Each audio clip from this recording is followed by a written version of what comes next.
나는 전능하신 아버지 하나님, 천지의 창조주를 믿습니다. 나는 그의 유일하신 아들, 우리 주 예수 그리스도를 믿습니다.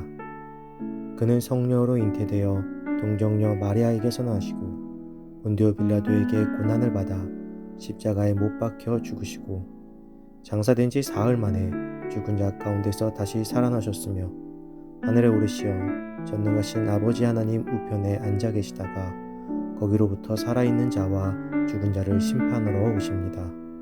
나는 성령을 믿으며 거룩한 공교회와 성도의 교제와 죄를 용서받는 것과 몸의 부활과 영생을 믿습니다. 아멘.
존귀 영광 모든 권세 주님 홀로 받으소서.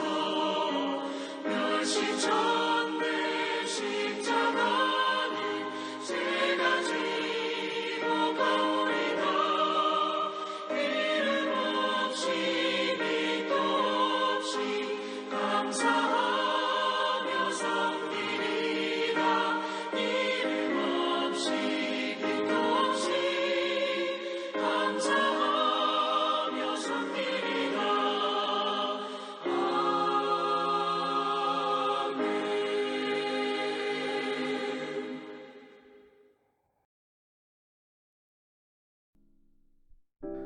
오늘 하나님께서 우리에게 주신 말씀은 출애굽기 31장 1절에서 11절 말씀입니다. 여호와께서 모세에게 말씀하여 이르시되 내가 유다 지파 훌의 손자요 우리의 아들인 부살레를 지명하여 부르고 하나님의 영을 그에게 충만하게 하여 지혜와 총명과 지식과 여러 가지 재주로 정교한 일을 연구하여 금과 은과 노수로 만들게 하며 보석을 깎아 물리며 여러 가지 기술로 나무를 새겨 만들게 하리라. 내가 또 단 지파 아히사막의 아들 오홀리압을 세워 그와 함께하게 하며 지혜로운 마음이 있는 모든 자에게 내가 지혜를 주어 그들이 내가 내게 명령한 것을 다 만들게 할지니 곧 회막과 증거궤와 그 위에 속죄소와 회막의 모든 기구와 상과 그 기구와 순금 등잔대와 그 모든 기구와 분향단과 번제단과 그 모든 기구와 물두멍과 그 받침과 제사직을 행할 때에 입는 정교하게 짠 의복 곧 제사장 아론의 성의와 그의 아들들의 옷과 관유와 성소의 향기로운 향이라. 물은 내가 내게 명령한 대로 그들이 만들지니라. 아멘. 하나님의 일꾼이라는 제목으로 오늘 말씀 나누겠습니다. 하나님께서는 이스라엘 백성의 신앙의 중심이 될 성막을 세우도록 명령하시고 그 방법들에 대해서 아주 상세하게 설명하셨습니다. 성막과 성물의 제작 방식은 매우 자세하고 세밀하였죠. 이 모든 것이 하나님의 거룩하심을 드러내기 위함이기 때문에 한치의 안일함도 허락지 않으셨습니다. 이제 문제는 누가 하나님께 영광을 돌릴 그 성막을 제작하느냐 하는 것이었습니다. 당시 이스라엘 백성들은 오랜 시간 애굽의 노예로 생활을 해왔습니다. 그런데 오히려 그렇기 때문에 다양한 재능을 가진 자들이 많이 있을 수 있었습니다.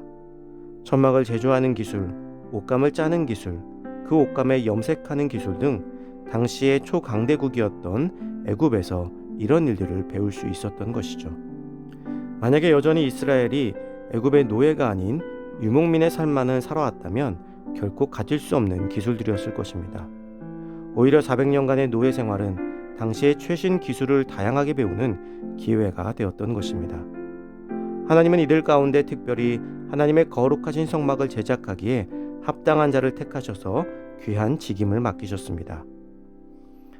하나님께서는 성막을 제작할 담당자들의 기술만 보지 않으셨습니다. 성막은 하나님을 찬양하고 경외하는 상징적인 것으로서 단순히 인간의 재능과 기술만으로는 제작자를 뽑기에 부족함이 있었던 것입니다. 그렇다면 이런 귀한 책임을 감당하기 위해 특별히 하나님으로부터 부름받은 자들은 어떤 자들일까요? 하나님께서는 우선 성막 건축을 위해 부살레를 지명하여 부르셨습니다. 하나님께서 지명하여 부르셨다는 것은 하나님의 특별한 소명을 받은 이들임을 뜻하는 것입니다. 그런 의미에서 그는 하나님의 일꾼으로 사용되기에 합당한 신앙과 아름다운 성품 그리고 선한 행실을 두루 갖추고 있었던 자라는 것을 알 수가 있습니다. 하나님께서는 자신의 믿음과 행실을 돌아보며 경건하고 근신하는 준비의 삶을 사는 자들을 이렇게 부르십니다. 하나님께서는 부살렐과 오홀리압을 성막을 제작할 일꾼으로 부르시며 그들에게 하나님의 영을 충만하게 부어주셨습니다.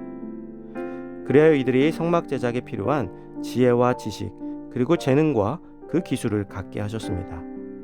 하나님의 일을 함에 있어서 그 시작은 부르심과 성령의 능력을 힘입는 데 있습니다. 성령의 능력을 힘입는다는 것은 내 지식과 내 생각과 내 능력이 아닌 오직 하나님의 뜻을 따라서 그 일을 수행한다는 것을 의미하고 있습니다. 또한 성령의 충만함 없이는 사람은 흔들릴 수밖에 없습니다. 수많은 사람들이 그들이 특별히 세워진 것을 시기하고 질투하며 이런저런 조언 아닌 조언을 할 것입니다. 그때에도 성령의 충만함을 입은 자들은 결코 그들의 말에 흔들리지 않을 수 있을 것입니다. 성령의 충만함을 입은 자들은 하나님의 일을 함에 있어서 결코 흔들림이 없습니다. 그래서 우리에게도 성령의 충만함이 필요한 것입니다. 또한 하나님께서는 한 사람만 세우신 것이 아니라 함께 일할 사람을 세우셨습니다. 하나님의 일은 혼자 하는 것이 아닙니다. 반드시 함께하는 자들과 한 마음으로 해나갈 수 있어야 합니다.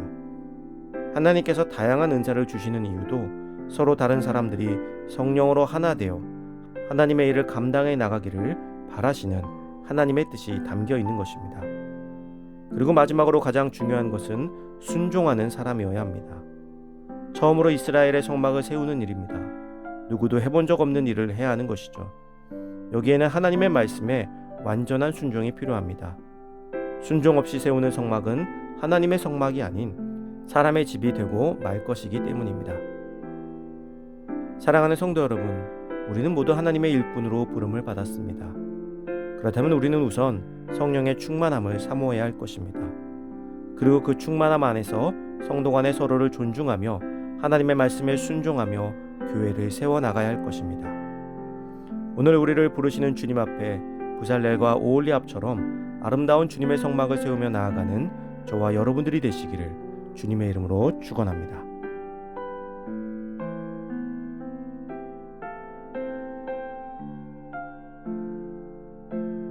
이 시간 주어진 기도 제목을 놓고 기도하고 또 각자의 기도 제목을 가지고 기도하도록 하겠습니다.